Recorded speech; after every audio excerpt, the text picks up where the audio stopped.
Oke.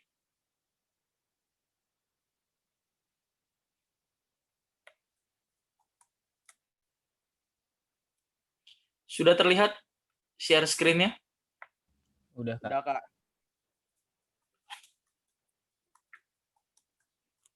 Nah, hari ini kita bahas tentang Tritunggal, subtemanya tentang istilah tidak terlalu penting. Terminologi tidak terlalu penting. Istilah apa, Kak? Terminologi apa, Kak? Istilah terminologi itu sama. Jadi terminologi itu artinya istilah. Istilah Tritunggal tentunya. Terminologi tentang Tritunggal itu sebetulnya tidak terlalu penting. Tidak terlalu penting.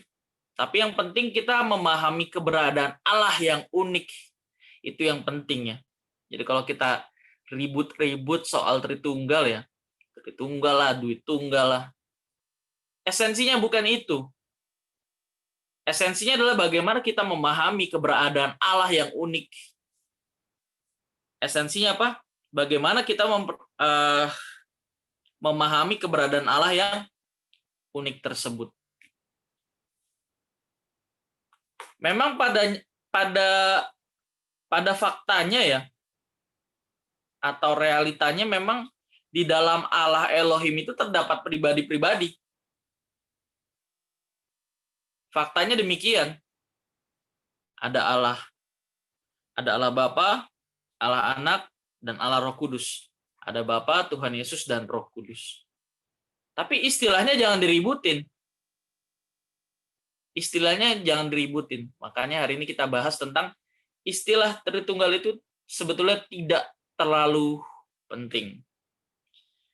Nah, nanti di sini kalau nggak jelas silakan tanya ya. Jadi nanti jangan berasumsi atau berkesimpulan sendiri.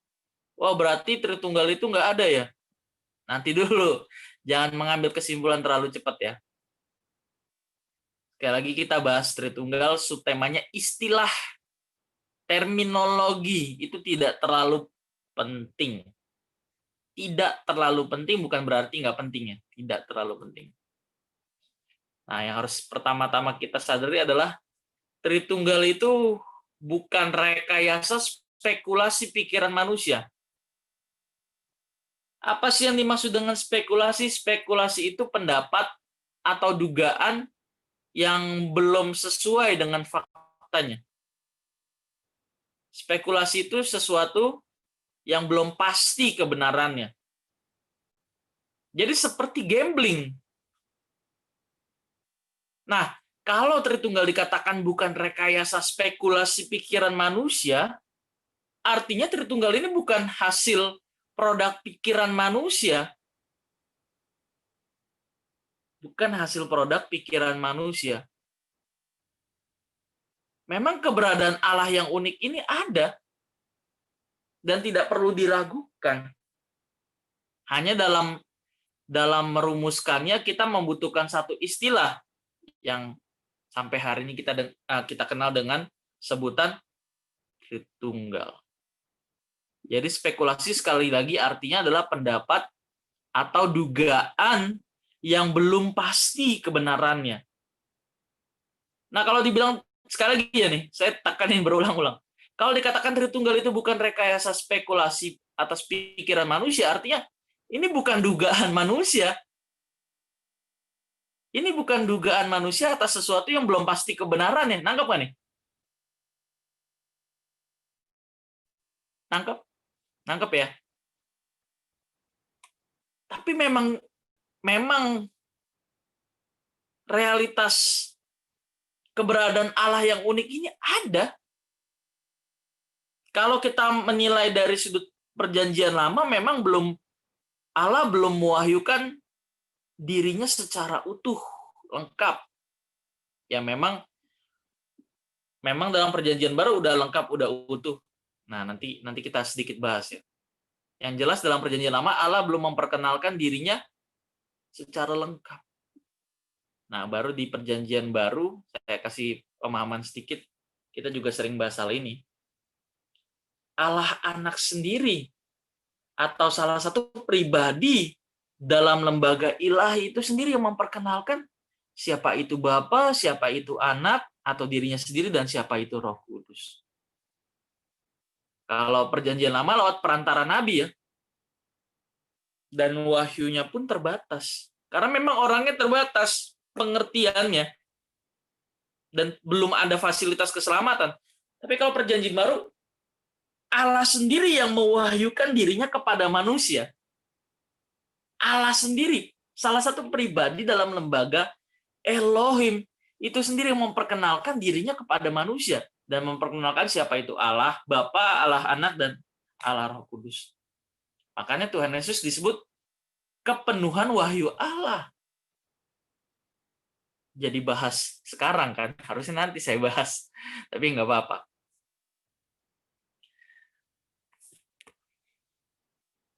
Jadi Tritunggal itu bukan kelemahan orang Kristen, tapi kekuatan. Karena dari sinilah kita mengenal siapa dan bagaimana Allah yang benar itu. Tritunggal bukan kelemahan, tapi kekuatan.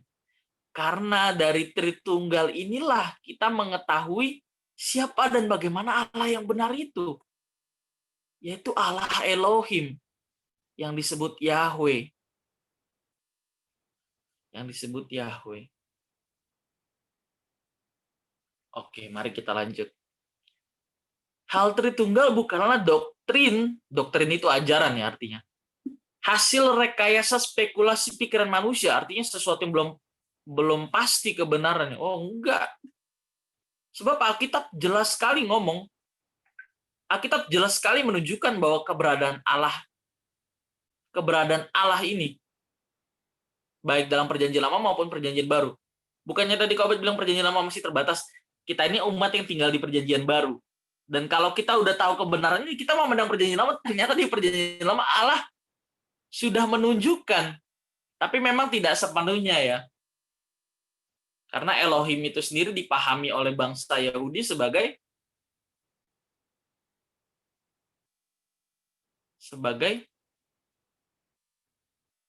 satu Allah. Yahweh itu dipandang sebagai Allah yang tunggal. Yahweh. Lembaga ilahi ini disebut Elohim, yang namanya Yahweh. Lembaga ilahi ini Elohim, yang namanya Yahweh. Nangkep kan nih? Oke. Kalau ada muka-muka bingung, saya tambahin penjelasan ya. Jadi supaya teman-teman kalau saya sebenarnya bukan bingung Kak, tapi bingung mau nanyanya gimana. Nanti saya jelasin lagi. Nah, walaupun di Alkitab terminologi itu istilah. Kata Tritunggal tidak kita temukan, tidak kita jumpai. Coba teman-teman searching. Kalau dulu sebelum adanya gadget ya, sebelum ada smartphone, Android maksudnya, kita nggak bisa menemukan secara cepat gitu kata Tritunggal. Ya paling lewat konkordasi. Tapi sekarang lewat gadget yang canggih, smartphone ya, Android, kita bisa langsung temukan. Ada nggak kata Tritunggal di Alkitab? Ternyata nggak ada, Kak. Berarti Tritunggal rekayasa spekulasi pikiran manusia. Kagak. Makanya hari ini kita bahas apa? Tritunggal istilah yang tidak terlalu penting. Yang penting tadi apa? Yang penting apa? Iya, lupa. Tadi barusan saya di awal saya jelasin dan saya ulang terus. Yang penting adalah bagaimana kita memahami keberadaan Allah yang unik. Keberadaan Allah yang unik. Sekali lagi saya harus baca ini karena nyambung sama statement berikutnya. Walaupun dalam Alkitab terminologi ini tidak ada, terminologi atau istilah Tritunggal tidak kita jumpai, tapi kebenaran mengenai hal ini benar-benar ada. Oleh sebab itu pengajaran atau doktrin mengenai Tritunggal harus dipahami secara utuh komprehensif artinya utuh, dan berdasarkan atau menurut kacamata Alkitab. Jangan ada orang yang memahami Tritunggal dengan kitab agama lain. Atau hanya memandang berdasarkan kitab perjanjian lama saja. Nggak bisa. Nggak bisa. Tadi ya yang udah dijelasin. Kalau dalam perjanjian lama, Allah mewahyukan dirinya lewat perantara nabi, dan itu terbatas. Tapi dalam perjanjian baru, wah ini keren ini. Makanya harus bersyukur deh kita deh. Kita dikasih kepercayaan tinggal di zaman anugerah, zaman perjanjian baru. Banyak orang perjanjian lama yang menginginkan tinggal di zaman sekarang ini.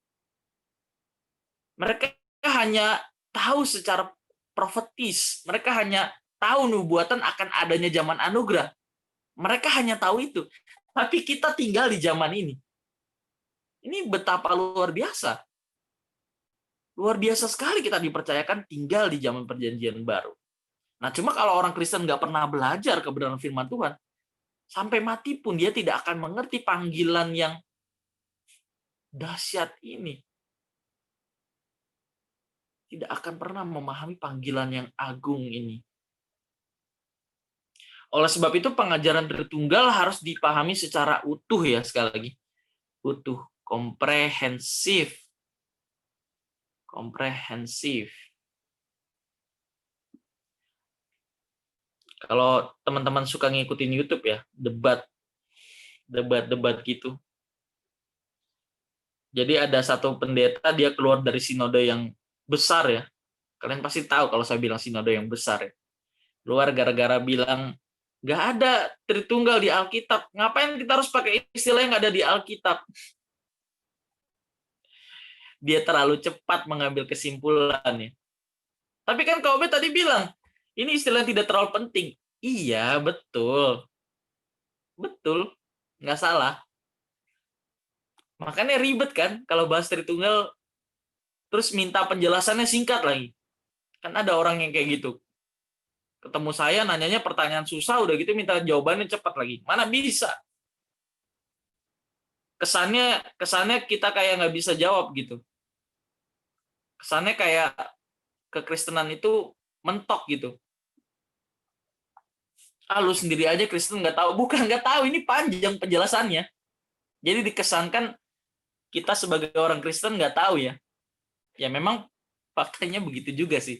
Banyak orang Kristen yang memang karena nggak belajar akhirnya ya yang nggak tahu.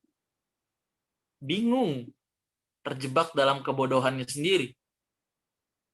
Dia membela apa yang tidak ia kenal. Orang Kristen membela apa yang orang Kristen tidak kenal. Bagaimana kita mau berapologetika kalau kita tidak mengenal siapa dan bagaimana Allah yang benar ini? Seperti yang nanti deh. Sedikit spoiler nggak apa-apa Mon ya. Kemarin kan kita buat video apologetik ya tentang Allah Tritunggal. Dramanya itu keren sih. Nanti deh teman-teman tunggu ya. Itu proyek yang lagi digarap. Nanti teman-teman kalau mau ikut terlibat, kabarin aja. Kalau teman-teman ada yang mau ikut terlibat. Oke, kita lanjutkan. Tritunggal adalah kesatuan pribadi-pribadi yang berkarya atas manusia dan dunia ini. Tritunggal adalah kesatuan pribadi-pribadi yang berkarya atas manusia dan dunia ini. Ini yang disebut ekad.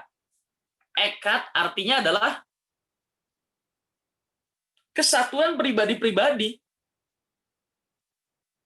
Ekad artinya adalah kesatuan pribadi-pribadi.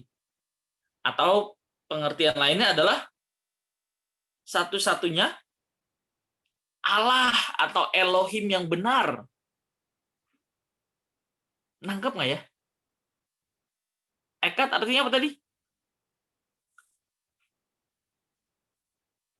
Coba speak up.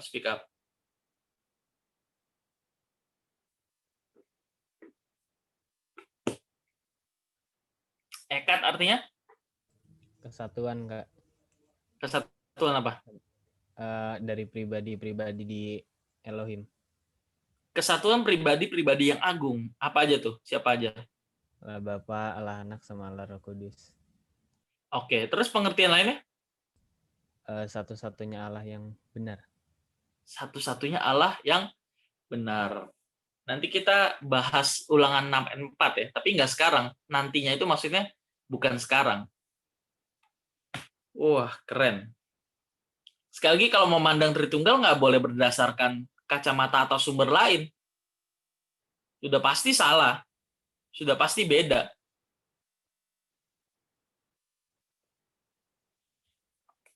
Orang perjanjian baru itu bicara tentang Tuhan Yesus.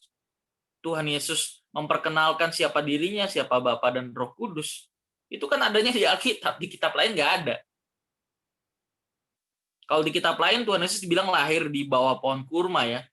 Tapi kalau Kristen kan jelas. Yahudi juga jelas mengatakan bahwa Tuhan Yesus itu lahir di palungan. Bukan di bawah pohon kurma. Ini aja sumbernya beda. Kalau sumbernya beda ya jelas. Cara memandangnya juga berbeda. Pengertiannya juga berbeda. Makanya hati-hati kalau diajak diskusi atau berdebat. Perdebatannya tujuannya hanya untuk mencari siapa yang benar, bukan mencari apa yang benar. Nah ini bisa menimbulkan konflik ini. Perdebatan yang hanya berujung pada mencari siapa yang paling benar, bukan mencari yang benar. Oke, kita lanjut. Nah, ini dia. Siapa sih orang pertama yang merumuskan atau memakai istilah Tritunggal? Namanya Tertullianus, yang hidup tahun 145 sampai tahun 220 Masehi. Jadi dia hidup di abad ke-2 ya, Tertullianus ini. Sekali lagi, siapa orang yang memakai istilah Tritunggal dan memformulasikannya? Memformulasikan itu apa? Merumuskan tentang doktrin atau ajaran Tritunggal. Namanya adalah Tertullianus. Tertullianus yang hidup tahun 145 sampai 220 Masehi. Artinya setelah atau dihitung dari kedatangan Tuhan Yesus. Kan Masehi itu hitungannya dari kelahiran Tuhan Yesus ya. Masehi. Dan ini dipakai di seluruh dunia. Ini kalau orang nggak ngerti atau dia nggak pernah persoalkan ini ya, dia nggak tahu Masehi itu apa. Dia nggak pernah tahu Masehi itu apa. Ternyata Masehi patokannya dari kelahiran Tuhan Yesus. Tapi ada juga loh yang nggak mau pakai kalender Masehi. Ada juga. Nggak perlu saya mention ya. Nah, rumusan yang dikemukakan oleh Tertullianus ini terkenal dengan sebuah kalimat yang berbunyi una substantia tres personae.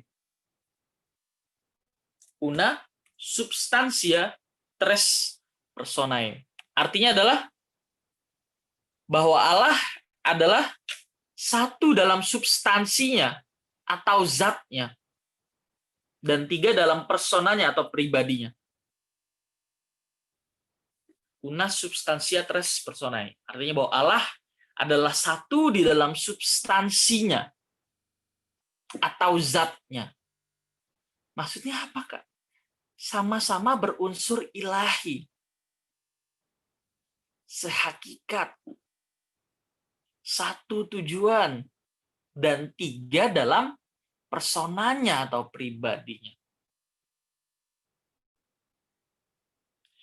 Sebenarnya sebelum Tertullianus merumuskan ini udah ada loh orang yang memakai istilah Tritunggal. Sebenarnya ya, sebelum Tertullianus mempopulerkan. Makanya dia dibilang mempopulerkan di sini. Sebenarnya udah ada yang pakai sebelum Tertullianus istilah Tritunggal ini. Namanya adalah Theophilus dari Antioquia. Dia seorang teolog. Sudah terlebih dahulu menyinggung konsep Tritunggal dengan menggunakan istilah yang dalam bahasa Yunani disebut trias. Trias. Theophilus sendiri sebenarnya juga terinspirasi atau diilhami oleh teolog sebelumnya. Nah, cuma rumusan atau formulasi Tritunggal baru disahkan terminologinya ya pada Konsili Nisea tahun 325. Jadi kalau ada yang bilang Konsili Nisea tahun 325 itu adalah pelantikan Tuhan Yesus sebagai Tuhan, itu ngaco. Pernah dengar nggak? Tahun 325 Konsili Nisea Tuhan Yesus dilantik jadi Tuhan. Kok jadi Tuhan dilantik? Yang lantik manusia, ini otaknya kemana? Tahun 325 Konsili Nisea itu bicara soal merumuskan, memformulasikan doktrin Tritunggal ya. Disahkannya terminologi Tritunggal. Karena ada seorang yang berusaha menjelaskan tentang Tritunggal, malah menyebarkan kesesatan lewat ajarannya atau teologianya. Namanya siapakah? Arius. Namanya Arius. Jadi ada seseorang bernama Arius berusaha menjelaskan keberadaan Allah yang unik ini. Tapi malah jelasinnya ngaco. Akhirnya untuk membendung kengacauan ajaran tersebut, dibentuklah Konsili Nisea ya. Konsili Nisea tahun 325. Tujuannya adalah untuk supaya tidak terjadi penyebaran penyesatan yang disebabkan oleh ajaran Arius. Jadi sekali lagi bukan Tuhan Yesus dilantik jadi Tuhan. Oke, kita lanjut ya. Selanjutnya Tertullianus memformulasikan atau merumuskan pengajaran mengenai Tritunggal menurut teologianya. Menurut teologinya. Kemudian Origenes menyempurnakan formulasi tersebut. Jadi Tertullianus yang memformulasikan, oke gini urutannya. Jadi Theophilus, orang sebelum Theophilus sudah memakai kata Tritunggal. Sudah lebih dulu memakai kata Tritunggal. Kemudian Theophilus sendiri sudah terilhami dari teolog sebelumnya. Sehingga dia memperkenalkan istilah trias. Tertullianus pun terinspirasi dari Theophilus tentang terminologi Tritunggal tersebut. Kemudian dalam Konsili Nisea, bukan. Abis Tertullianus, baru Origenes ini menyempurnakan formulasinya. Nah, baru tahun 325 dalam Konsili di Nisea, kenapa disebut Konsili Nisea? Karena terjadi di Nisea. Ditetapkan untuk pertama kalinya formulasi Allah Tritunggal. Urutan-urutannya saya ulang ya. Pertama ada orang yang tidak diketahui ya, tidak terlacak sebelum Theophilus ini ada yang menggunakan istilah atau terminologi Tritunggal. Kemudian Theophilus ini terinspirasi dari orang yang menggunakan istilah Tritunggal ini. Maka dia menggunakan istilah trias dalam bahasa Yunani, trias. Kemudian Tertullianus juga terinspirasi dari Theophilus yang akhirnya memformulasikan tentang ajaran Tritunggal. Akhirnya formulasi atau rumusan tersebut dibuatlah satu terminologi atau istilah namanya Tritunggal. Kemudian Origenes ini menyempurnakan formulasi tersebut, yang keempat. Dan yang terakhir adalah ditetapkan pada abad keempat tahun 325 di Nisea, atau lebih tepatnya Konsili Nisea, untuk pertama kalinya formulasi Allah Tritunggal. Nangkep ya? Kalau saya kecepatan tolong bilangin aja. Kak, tadi masih ada yang bingung nggak? Tanya aja nggak apa-apa. Oke.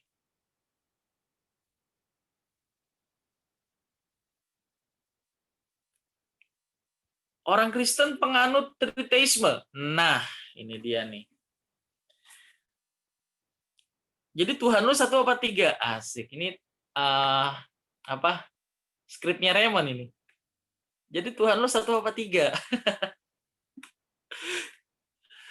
Kalau disuruh mainin di sini kayaknya seru juga ya, tapi pasangannya nggak ada nih si Olaf nih. Ya udah nanti aja next kapan-kapan ya. Atau nggak tunggu teman-teman tunggu videonya jadi aja. Oke, kita lanjut. Orang Kristen penganut triteis. Triteis itu apa sih? Triteis itu apa? Tuhannya 3 ya.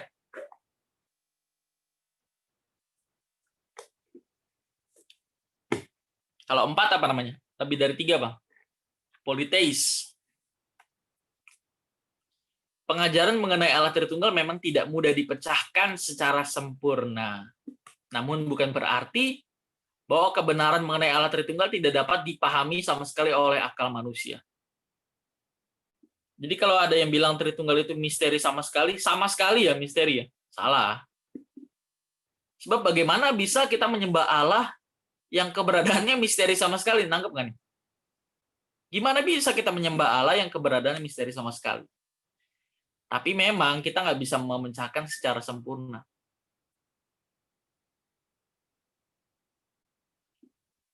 Terlalu rumit.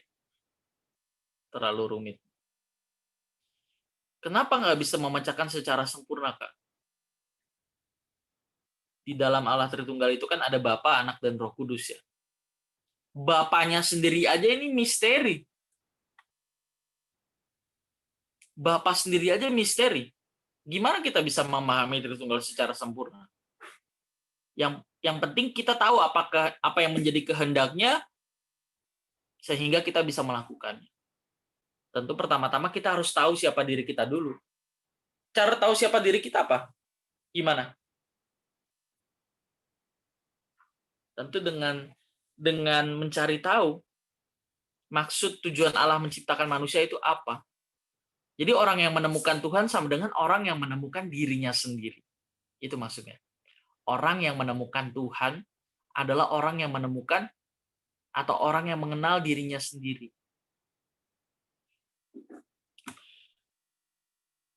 Oke, kita lanjut.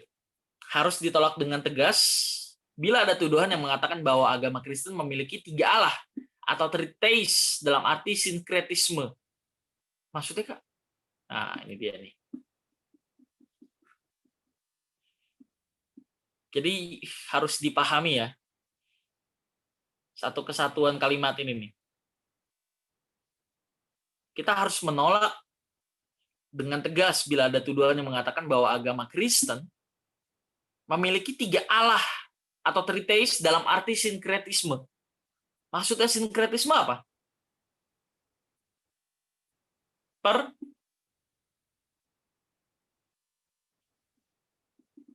Sinkretisme apa artinya? Percampuran artinya, sinkretis. Contohnya apa? Ya di agama lain kan ada Allah yang beda-beda tapi sejajar gitu. Allah yang beda-beda tapi sejajar atau namun sejajar. Jadi ada dewa A, dewa B, dewa C, masing-masing itu punya fungsi yang berbeda tapi sejajar. Nangkep kan nih? Ini yang dimaksud triteis dalam arti sinkretis. Nangkep kan nih? Nangkep? Kalau nangkep, saya lanjut. Kau ulang, Kak?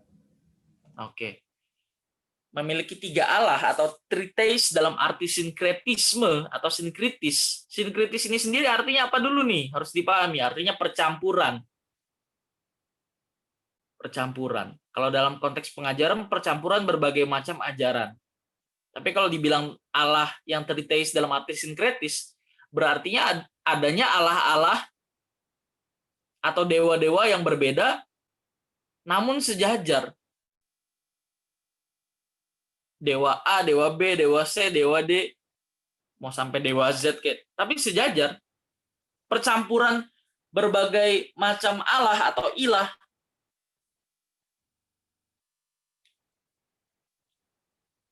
Percampuran berbagai macam dewa atau ilah. Triteis. Nah, kalau Tritunggal apa? Emang bukan triteis? Bukan triteis, Kak? Bukan. Tadi ya, una substantia tres personae, artinya satu dalam substansinya atau zatnya. Sama-sama berunsur ilahi, terus dan tiga dalam personanya. Tapi ada hierarki di dalamnya. Ini satu kesatuan. Tritunggal itu satu kesatuan.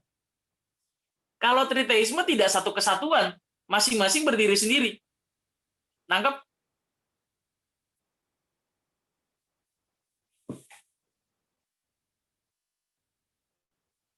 Coba saya lihat, masih ada muka-muka kebingungan kan.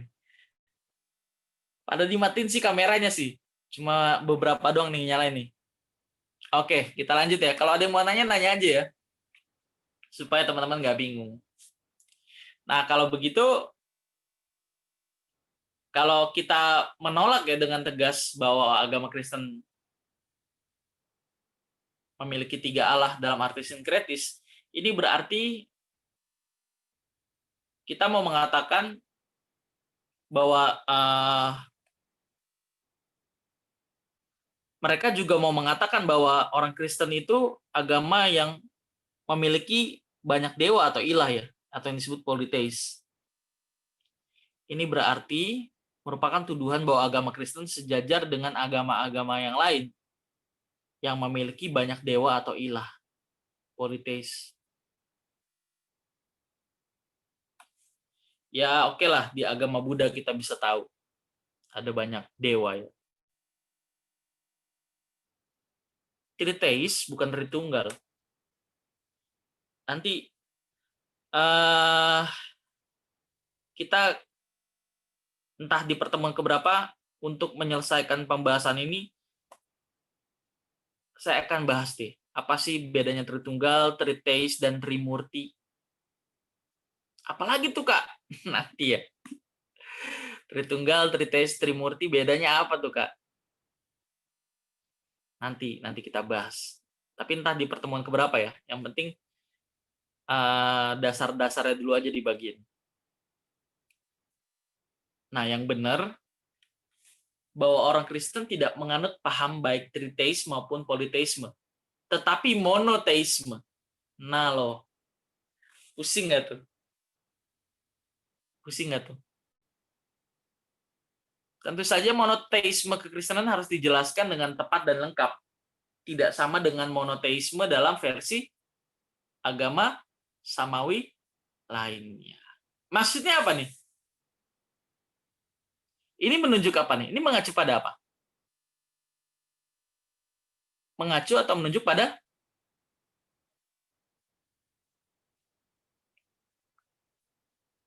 Allah yang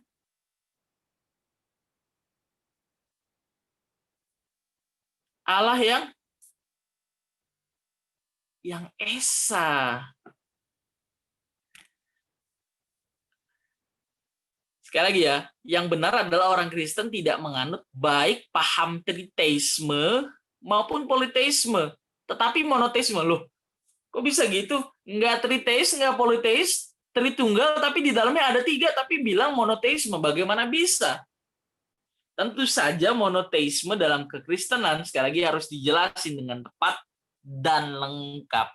Dengan tepat maksudnya apa? Berdasarkan sumber yang benar. Alkitab. Harus fair.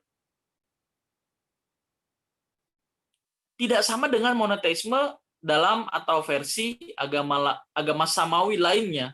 Agama samawi artinya apa? Agama yang satu, agama yang sekalian saya review nih. Agama yang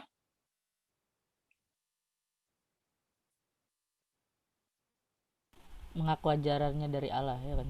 Ya, mengklaim bahwa ajarannya berasal dari Allah. Satu, dua.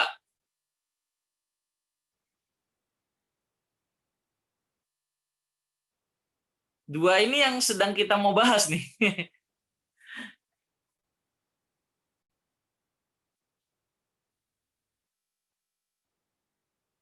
Esa bukan sih? Yes, apa tuh kata-katanya, Mon? Iya, mengaku Allahnya Esa. Bukan, apa tadi? Yang Ramon bilang? Yang apa tadi dia ngaku Allahnya Esa lah pokoknya. Yang mengaku masih kurang tepat. Mengklaim. Mengklaim juga kurang tepat.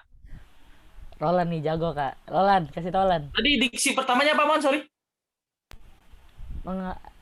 Diksi pertamanya Esa. Enggak. Terus, Dia ngaku Allahnya Esa. oke, kurang tepat. Kasih tau Lan. Apa? Kau bet cuma diksi doang. Enggak, ini mengaruh ini. Iya, benar. Yang mempercayai, yang menganut Allah yang Esa. Nah, akhirnya Kristen diserang. Lu posisi lu di mana? Gue bilang Elohim itu satu. Sementara yang agama Islam bilang Allah itu ya satu. Yakin.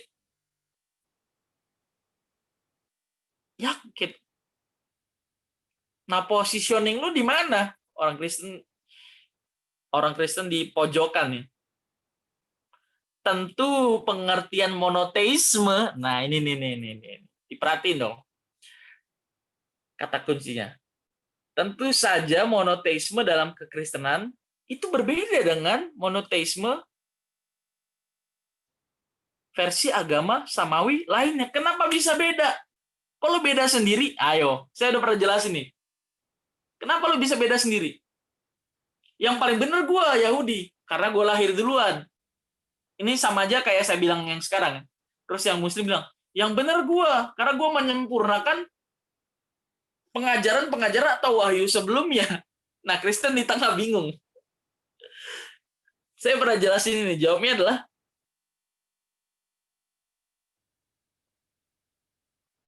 yang benar gue, kata Yahudi. Gue lahir duluan. Lu kan copyright kitab gue. Yang Muslim bilang, yang benar gue yang terakhir. Gue yang menyempurnakan ajaran atau pohyuan sebelumnya. Nah, Kristen bingung. Kalau gue apa ya? Ayo, apa? Kalau kita apa?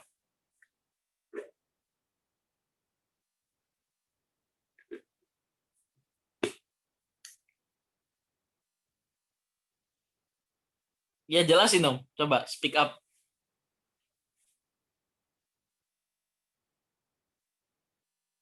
Ya, Roland benar tadi. Urutan nggak penting. Tapi penjelasannya apa?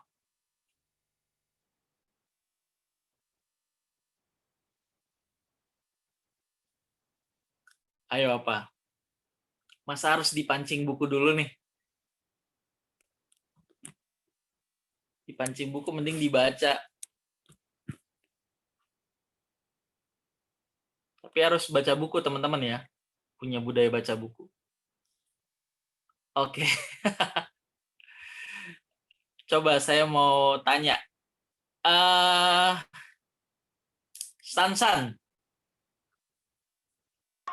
Ya kak. Ya, jawabnya apa San? Tadi kak. Kenapa? Apa tadi kak? Ya, kita ini kan bilang kalau Kristen itu monoteis. Kristen itu Esa. Sementara agama samawi lainnya menuduh, lu kok monoteis, lu Esa dari mananya? Kok Esa beda sendiri gitu, Tritunggal? Yang benar itu gua, kata Yahudi. Gua lahir duluan. Gua eksis duluan. Nah, yang satu lagi, Muslim bilang, yang benar tuh gua yang terakhir. Gua yang mengklarifikasi ajaran-ajaran sebelumnya.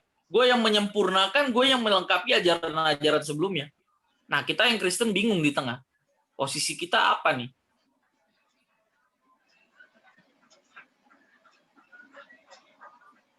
Apa tuh?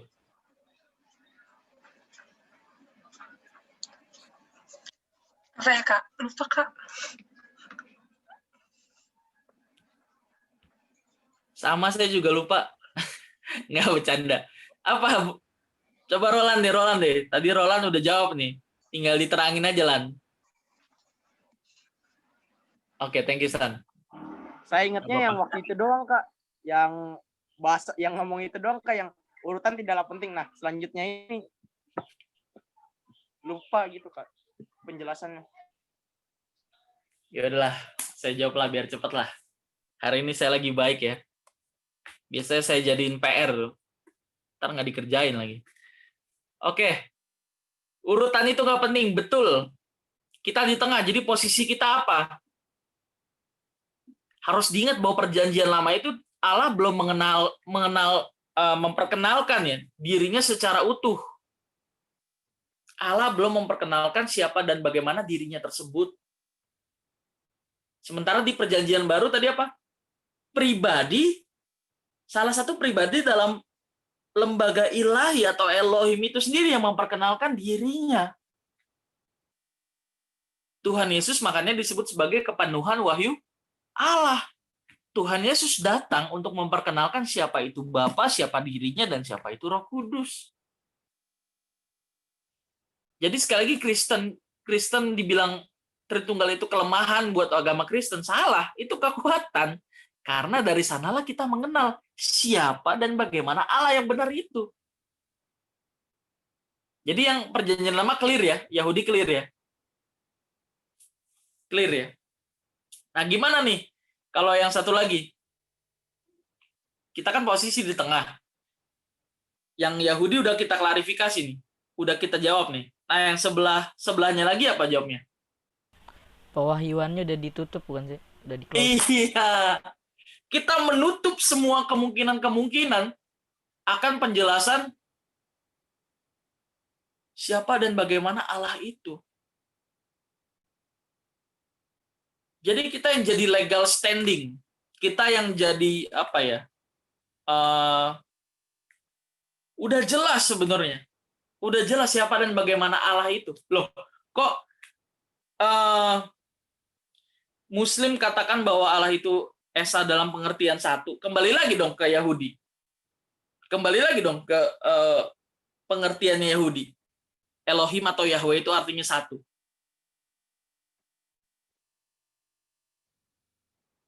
Nangkep nggak nih? Nangkep nggak ya? Nangkep, Kak. Nangkep ya? Semoga, Kak. Nangkep, Kak, tapi dalam hati ngomong semoga, Kak. Serius, kalau nggak nangkep, saya mau jelasin lagi nih. Jadi kita yang perjanjian baru, zaman Tuhan Yesus ya, zaman anugerah. Allah itu sendiri yang memperkenalkan siapa dan bagaimana dirinya.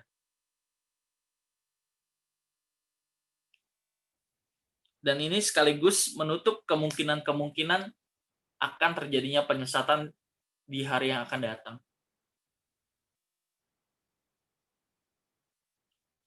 Saya nggak bilang Yahudi Islam salah atau sesat ya. Tapi memang kita beda pemahaman tentang Esa. Pengertian tentang Esanya aja beda. Kata sesat itu artinya ada apa aja. Sesat itu artinya sesat sama sekali. Pertama, kedua artinya tidak lengkap, ketiga artinya beda. Beda cara memandangnya. Karena memang sumbernya berbeda. Akhirnya kita saling sesat menyesatkan. Orang sumbernya aja beda, nangkep nggak nih? Nangkep ya. Kata sesat itu dari kata atau sinonimnya adalah bidah atau heresis. Kata sesat itu sama atau sejajar atau sinonim dengan kata bidah atau heresis. Sebetulnya dari kata opsi atau pilihan. Pilihan. Kalau diterangkan lagi, kata sesat itu artinya berbeda atau berseberangan dengan ortodoksi. Kalau diterangkan lagi, kata sesat artinya adalah berseberangan atau berbeda dengan ortodoksi. Ortodoksi. Ortodoksi itu apa? Ortodoksi itu dari kata ortos dan dokein. Ortos itu artinya jalan yang lurus, jalan yang benar, kebenaran. Kalau dokein artinya ajaran. Jadi kalau sesat itu diartikan sebagai apa tadi? Berseberangan dengan ortodoksi. Ortos dan dokein. Artinya berseberangan dengan ajaran yang benar. Jadi problem lagi nih. Apa problemnya, Kak, masalahnya? Kita bisa memastikan dari mana bahwa sesuatu yang kita pahami itu adalah sebuah ortodoksi. Nangkep nggak ya?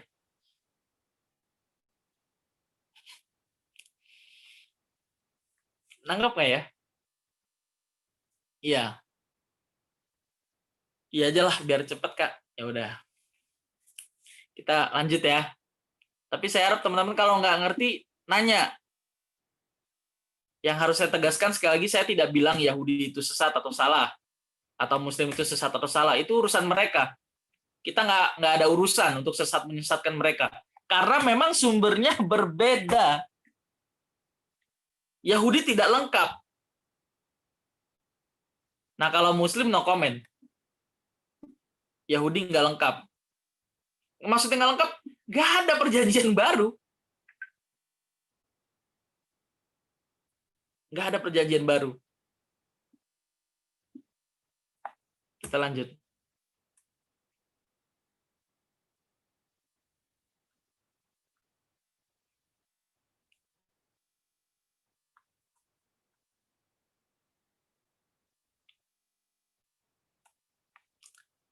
Ini sebetulnya yang menjadi poin pembahasannya nih. Coba tolong dibaca, Lan.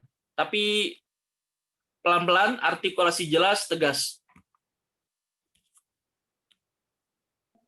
Istilah apapun menjadi tidak penting untuk menggambarkan keberadaan Allah.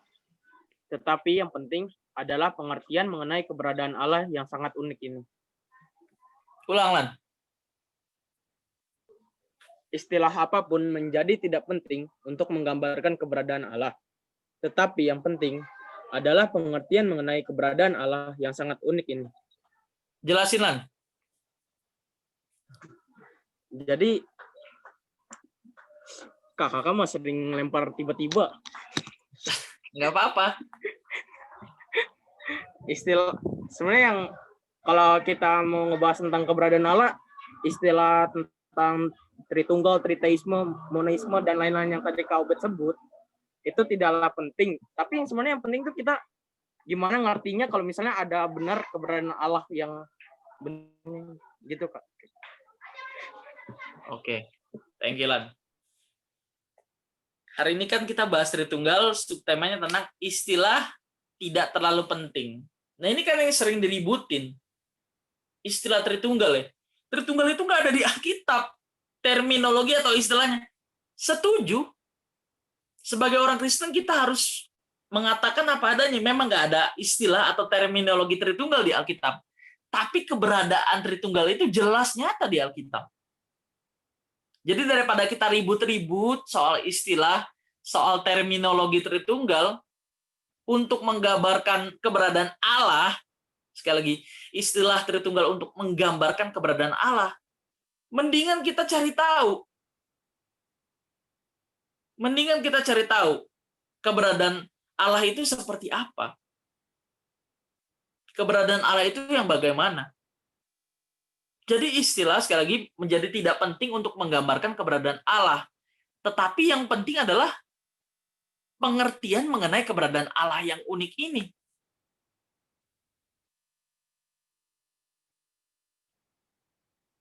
Yang penting adalah pengertian mengenai keberadaan Allah yang unik. Jadi yang ada di Alkitab itu bukan istilah Tritunggalnya, tapi keberadaan Allah yang unik ini nih. Yang nggak ada di Alkitab, itu memang yang nggak ada, sekali lagi yang memang yang nggak ada di Alkitab itu istilah Tritunggal atau terminologi Tritunggal ya. Kata Tritunggalnya memang nggak ada di Alkitab. Tapi jangan lupa, pengertian mengenai keberadaan Allah yang sangat unik ini sangat jelas ada di Alkitab. Sangat jelas ada di Alkitab. Jadi kalau kita mau bahas secara maksudnya kalau kita mau menyimpulkan pembahasan hari ini, istilah apapun menjadi tidak penting untuk menggambarkan keberadaan Allah. Yang penting kita paham nih. Yang penting kita paham. Yang penting kita paham, sampai 3 kali saya ngomong. Kita paham tentang keberadaan Allah yang unik ini. Tentang keberadaan Allah yang unik.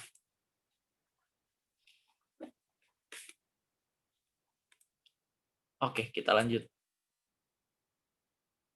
Nah, ini yang tadi udah dibahas ya.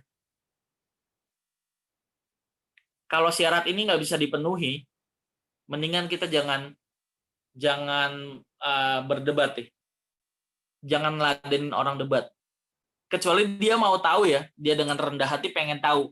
Menurut ajaran agama lu, nah ini kan berarti dia pengen tahu berdasarkan perspektif kita.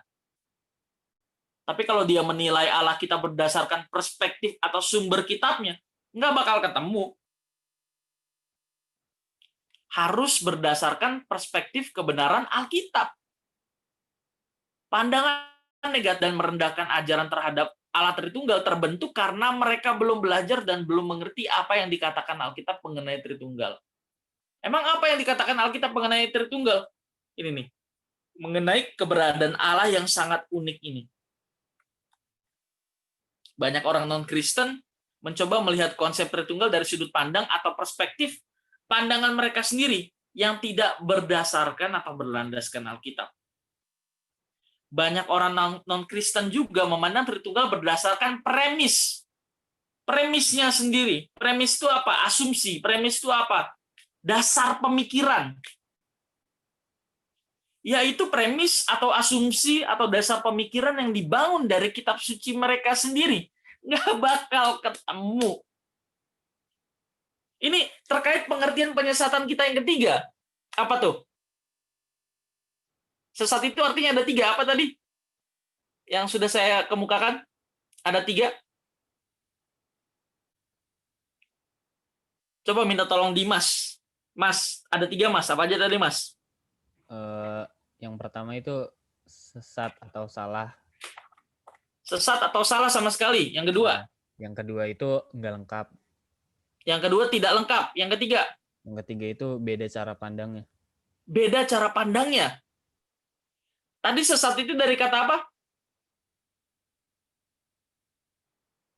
Bidah, Artinya apa? bidah atau heresis. Ya, itu sinonimnya. Bidah atau heresis, sesat itu artinya sama. Nah, pengertiannya apa? Berseberangan dengan Ajaran yang dianggap benar. berseberangan dengan ortodoksi atau ajaran yang benar. Ortodoksi tadi dari kata ortodoks. Ortodoks dari kata ortos dan dokein. Ortos artinya apa tadi? Kebenaran, jalan yang benar. Sementara dokein artinya ajaran. Nah, gimana bisa kita menilai orang ortodoksi atau sesuatu yang kita anggap benarnya aja beda? Nangkep nggak nih? Jadi kalau sumbernya beda, apa yang menjadi ortodoksi kita pasti beda. Waduh, pusing dong, Kak. Iya.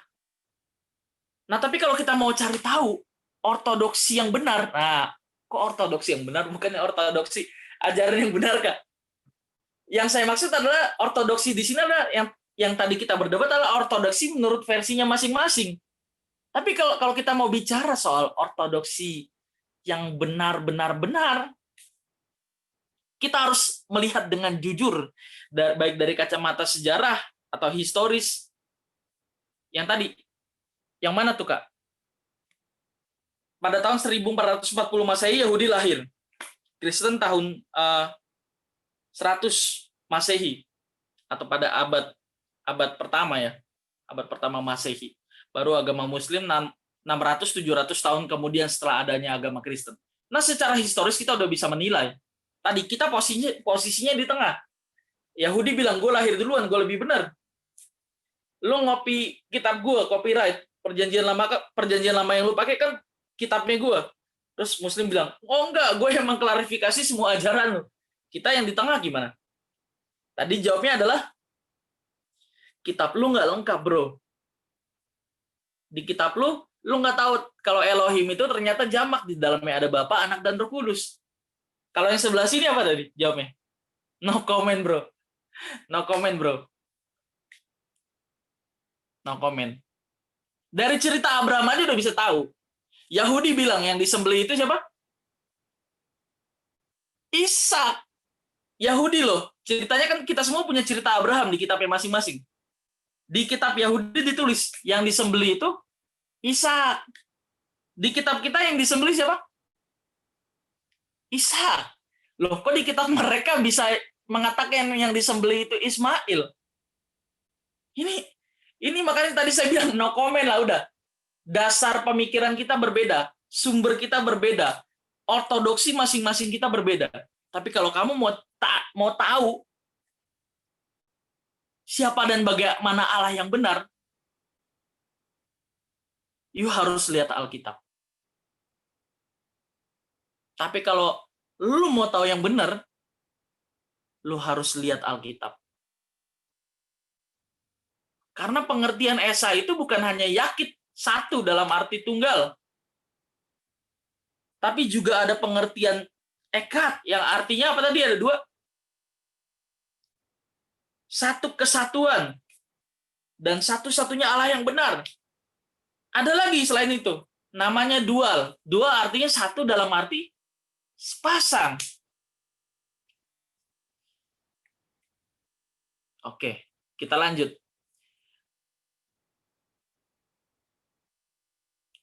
Sebaliknya, oke, ini harus dibaca dari yang ketiga nih. Banyak orang non-Kristen memandang Tritunggal berdasarkan premisnya. Premis itu sekali lagi asumsi atau pemikiran dasar atau dasar pemikiran, yaitu premis yang dibangun dari kitab suci mereka sendiri. Nggak bisa, nggak fair. Tentu saja dengan cara demikian mereka tidak pernah menemukan kebenaran mengenai Tritunggal. Sebaliknya malah akan terjadi benturan yang bisa sangat tajam. Makanya tadi saya sarankan, kalau dia tanya ke kita berdasarkan Alkitab, kita terangin. Dan nggak apa-apa debat dalam arti dia mengcounter penjelasan kita dalam arti dia pengen cari tahu. Kalau kayak gini gimana? Kok Esa itu di dalamnya 3, bukan Esa itu pengertian 1, nggak apa-apa. Tapi kalau dua pandangan yang berbeda mau dibenturkan dengan maksud untuk mencari siapa yang paling benar dan bukan mencari yang benar, bukan mencari apa yang benar, mendingan kita ngalah. Jangan debat, Kak. Debat itu nggak baik. Debat itu diskusi. Deh. Jangan salah. Bukan berarti kita nggak boleh debat. Debat itu diskusi. Jenis diskusi. Oke, kita lanjut ya. Nah, kalau udah beda gini, jadinya benturan nanti. Sebab konsep Allah yang mereka kenal dengan Allah dalam Alkitab sangat berbeda. Yahudi bilang Elohim ini yakit, satu. Kalau satu mah Eloah. Elohim itu kan dari kata Eloah dan Yim. Sekali lagi, Elohim itu dari kata Eloah dan Yim. Eloah artinya apa? Allah dalam pengertian tunggal. Sementara Yim artinya jamak. Orang Yahudi nggak tahu Yim ini ternyata jamak. Jadi Elohim itu artinya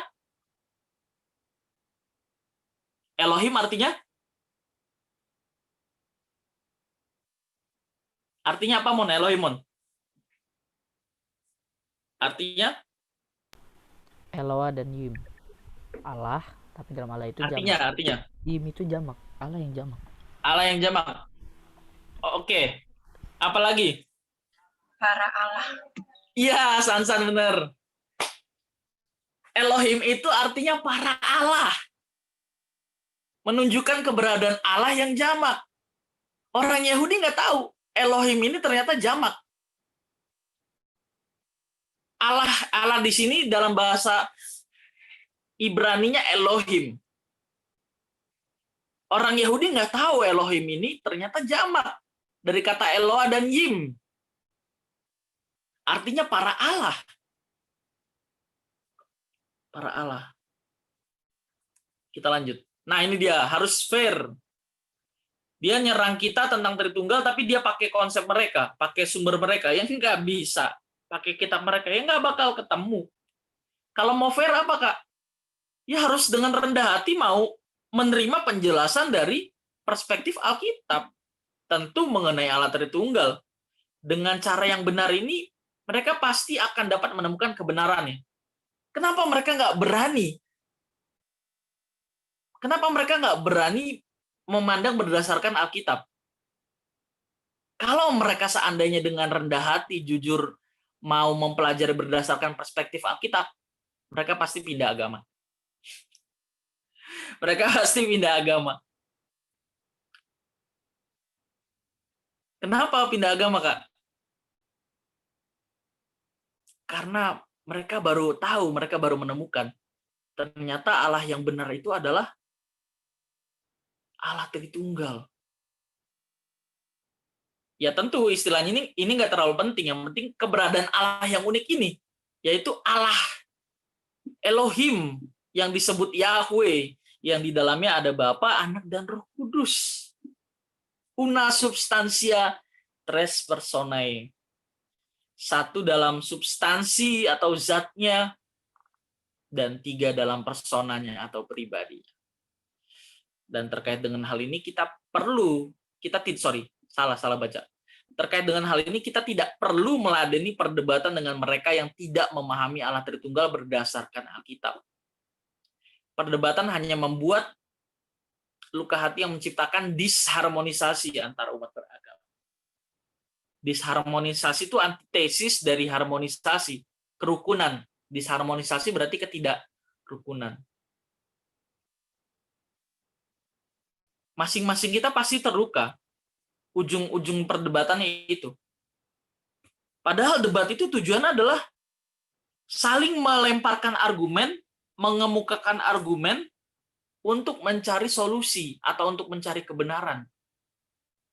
Bukan untuk mencari siapa yang paling benar. Bukan untuk menunjukkan siapa yang paling benar, tapi mencari apa yang benar. Dan bagaimanapun, mereka yang tidak belajar Alkitab dengan benar tidak akan dapat memahami Allah Tritunggal. Jangankan yang nggak belajar Alkitab dengan benar ya, orang yang ini udah jadi sejarah panjang kita ya, bahwa Allah Tritunggal ini menjadi perdebatan yang tiada habisnya.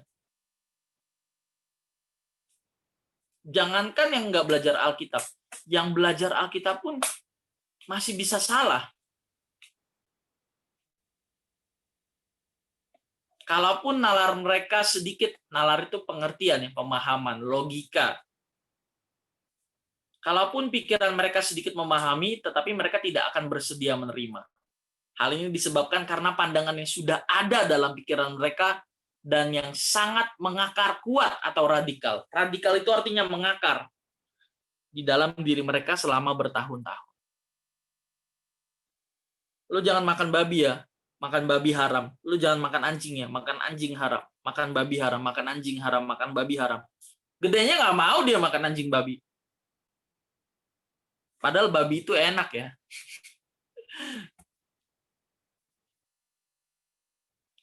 Oke. Ini dia kesimpulan pembahasan kita nih. Istilah tidak begitu penting. Istilah tidak menjadi begitu penting. Kalau orang percaya menggunakan terminologi atau istilah Tritunggal, memang pada kenyataannya terdapat pribadi-pribadi di dalam Allah Elohim yang bisa dikatakan sebagai lembaga ilahi. Ya memang tidak salah kita menggunakan istilah Tritunggal. Tapi tadi, yang penting tuh ini nih. Nih, istilah apapun menjadi tidak penting untuk menggambarkan keberadaan Allah. Tetapi yang penting adalah pengertian mengenai keberadaan Allah yang sangat unik ini. Kita tahu keberadaan Allah yang sangat unik ini. Tapi nggak usah diributin istilahnya. Nanti akhirnya jadi berantem. Tritunggal lah, duit tunggal lah. jadi berantem. Yang penting kita tahu nih keberadaan Allah yang sangat unik ini. Yang penting kita tahu keberadaan Allah yang sangat unik ini. Jadi sekali lagi, kalau orang percaya menggunakan terminologi atau istilah Tritunggal, memang kenyataannya pribadi-pribadi di dalam Allah Elohim yang bisa dikatakan sebagai lembaga ilahi. Jadi Allah itu adalah proper name.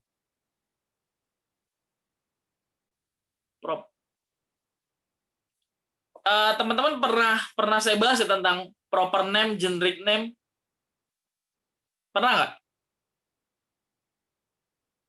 dengar istilah ini? Proper name, generic name, nggak pernah ya?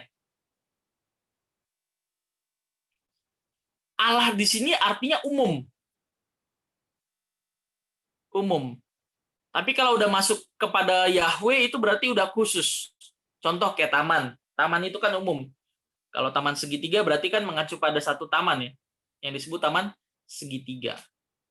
Jadi ada istilah namanya proper name dan generic name. Generic name. Generic name itu artinya general, umum. Jadi bukan, sorry ya. Allah itu bukan proper tapi generic name. Proper name-nya apa?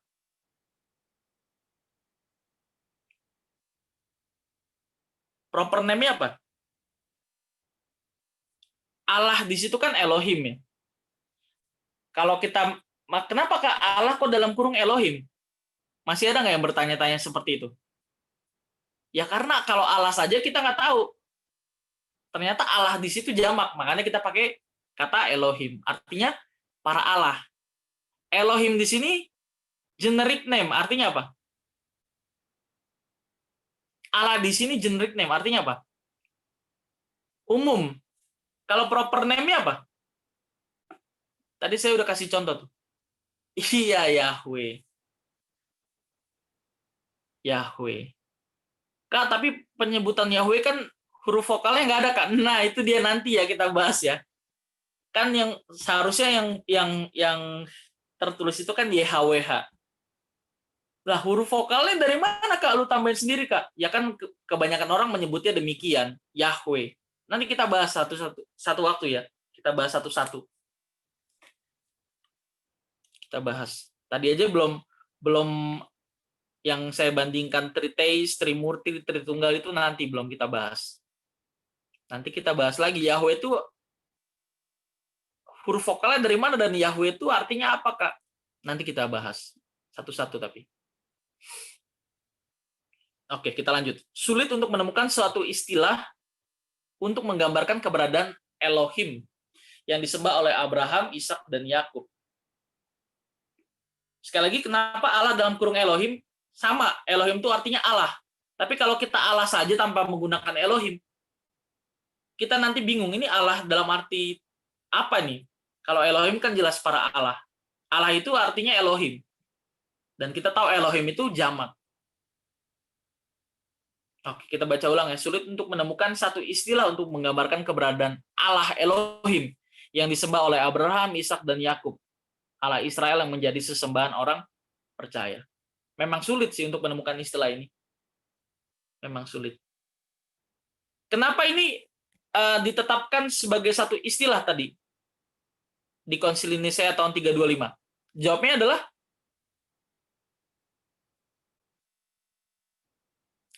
adalah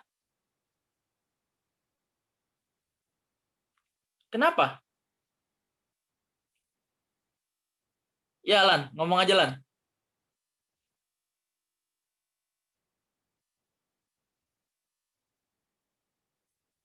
Kenapa? Coba Roland deh, jawab, Lan.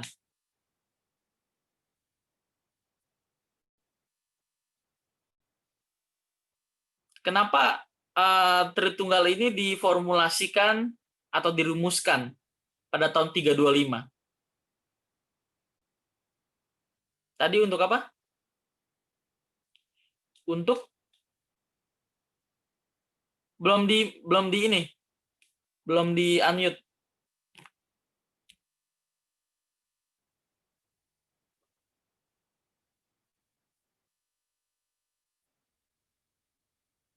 Belum di-unmute, belum di-unmute.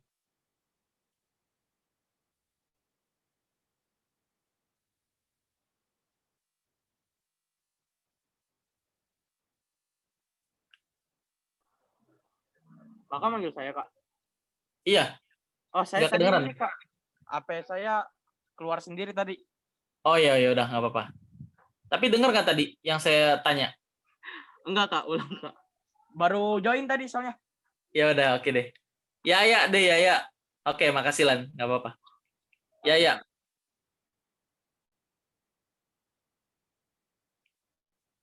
Ini ada Yaya nggak di sini?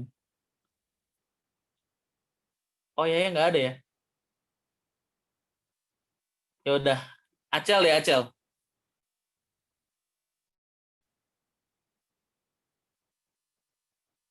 Apa, Kak? Ya apa jawabannya? Tadi pertanyaan saya apa sih? Kok saya jadi lupa ya?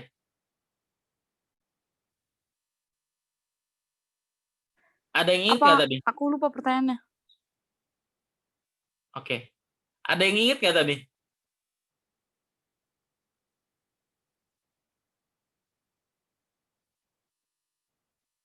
Remon atau Dimas ingat nggak pertanyaannya tadi? Yang ini bukan sih Kak, yang kenapa rumusan Tritunggal itu Oh iya.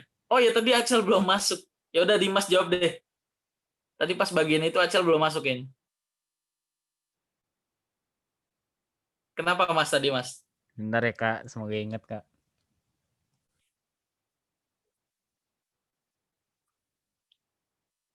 Ini hari ini kita agak panjang ya bahas Tritunggal.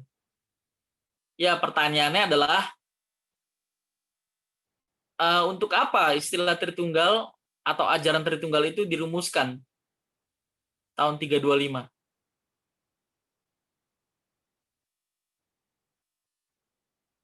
Ya tentu selain untuk supaya jemaat nggak bingung, umat nggak bingung tentang Allah tentang keberadaan Allah yang unik ini. Selain itu untuk apa?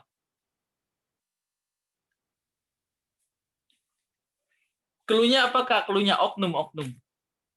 Tadi ada satu oknum yang mau mengacaukan penjelasan tentang Asyur bukan, Kak?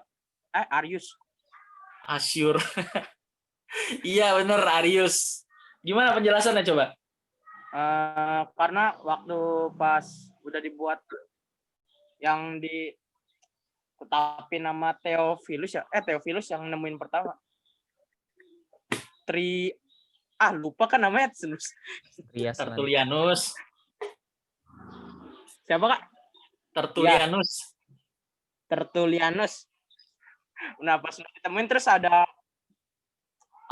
katanya disesatin nama oknum yang bernama Asyur. Arius.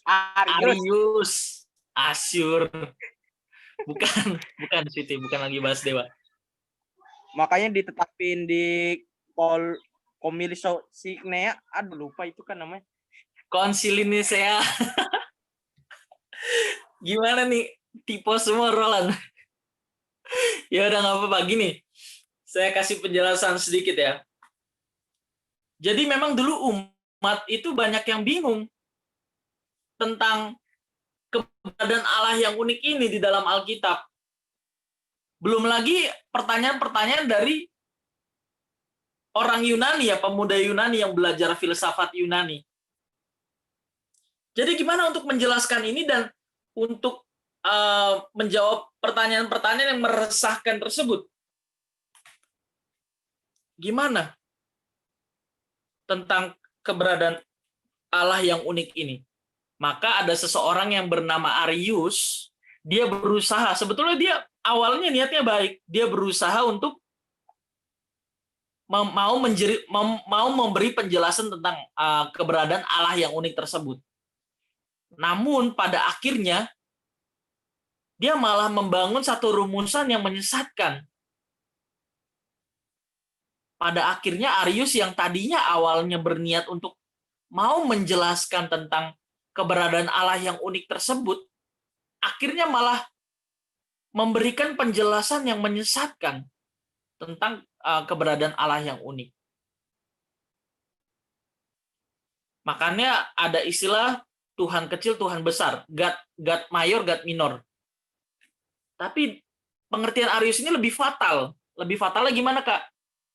Dia menganggap bahwa Tuhan Yesus itu, sekalipun dia itu adalah Tuhan ya, tapi Tuhan Yesus ini merupakan salah satu ciptaan. Ciptaan yang memiliki kualitas paling tinggi. Nah, ini menyesatkan. Inilah produk pemikiran Arius yang akhirnya perlu diklarifikasi. Tapi ajaran Arius ini udah menyebar terlalu kuat di kalangan umat maupun jemaat pada saat itu. Maka dibentuklah Konsili Nisea, rapat-rapat besar para pemimpin gereja untuk merumuskan ajaran mengenai keberadaan Allah yang unik tersebut. Maka istilah Tritunggal tersebut pun semakin dikuatkan. Jadi Konsili Nisea tadi apa tujuan pertamanya? Untuk memberi penjelasan mengenai keberadaan Allah yang unik pertama. Yang kedua adalah untuk mengklarifikasi penyesatan yang menyebar, produk pemikiran Arius yang berusaha memberi penjelasan tentang keberadaan Allah yang unik tersebut, tapi malah mencelakai banyak orang dengan pemahaman yang salah tersebut. Bahkan tidak hanya berhenti sampai Konsili Nisea tahun 325, saking kuat dan banyaknya pengikut Arius, akhirnya dibentuklah satu konsili lagi yang disebut Konsili Konstantinopel tahun 380. Untuk apa tujuannya? Untuk memerangi atau menghabisi sisa-sisa dari pengaruh pengajaran Arius. Jadi betapa gilanya emang pengaruh ajaran Arius ini. Terus ada yang melesetin, ada yang menyesatkan, mengutip Konsili Nisea sebagai di mana Tuhan Yesus dilantik sebagai Tuhan. Ini konyol. Konsili Nisea itu bukan Tuhan Yesus dilantik jadi Tuhan. Tapi tadi bicara dua hal ya. Hal pertama apa? Hal pertama apa tadi? Satu, untuk memberi penjelasan mengenai keberadaan Allah yang unik. Kedua adalah untuk membendung ajaran Arius, mengklarifikasi ajaran Arius yang menyesatkan banyak orang mengenai keberadaan Allah yang unik atau penjelasan tentang Tritunggal ini. Yang tadi menyebut Tuhan Yesus, walaupun dia salah satu makhluk tertinggi ya dengan kualitas tertinggi sekalipun ya, namun Tuhan Yesus tetap merupakan ciptaan. Nah, ini salah. Ini menyesatkan. Jelas menyesatkan. Akhirnya Konsili Nisea lah dibentuk. Konsili itu apa? Rapat-rapat atau rapat besar para pemimpin gereja. Itu yang disebut sebagai konsili. Konsili Nisea. Kenapa namanya Konsili Nisea? Karena terjadi di Nisea. Kenapa 325? Karena diadakan pada tahun 325. Jadi jangan bingung lagi ya. Nanti kalau ada yang bilang di mana Tuhan Yesus dilantik, kamu harus bisa kasih penjelasan yang benar. Gitu ya. Oke. Terakhir, akhirnya istilah apapun menjadi tidak penting untuk menggambarkan keberadaan Allah yang unik tersebut. Tetapi yang penting adalah pengertian mengenai keberadaan Allah yang unik ini sangatlah penting. Ulang ya, akhirnya istilah apapun juga menjadi tidak penting untuk menggambarkan mengenai keberadaan Allah. Tentu kita tahu keberadaan Allah yang sangat unik ya. Tapi yang penting adalah pengertian mengenai keberadaan Allah yang sangat unik ini. Pengertiannya harus kita tahu bahwa keberadaan Allah ini memang sangat unik. Esa bukan dalam arti satu, yakin. Tapi Esa dalam pengertian ekad. Satu-satunya Allah yang benar. Satu kesatuan pribadi-pribadi Allah yang agung. Yang disebut Elohim.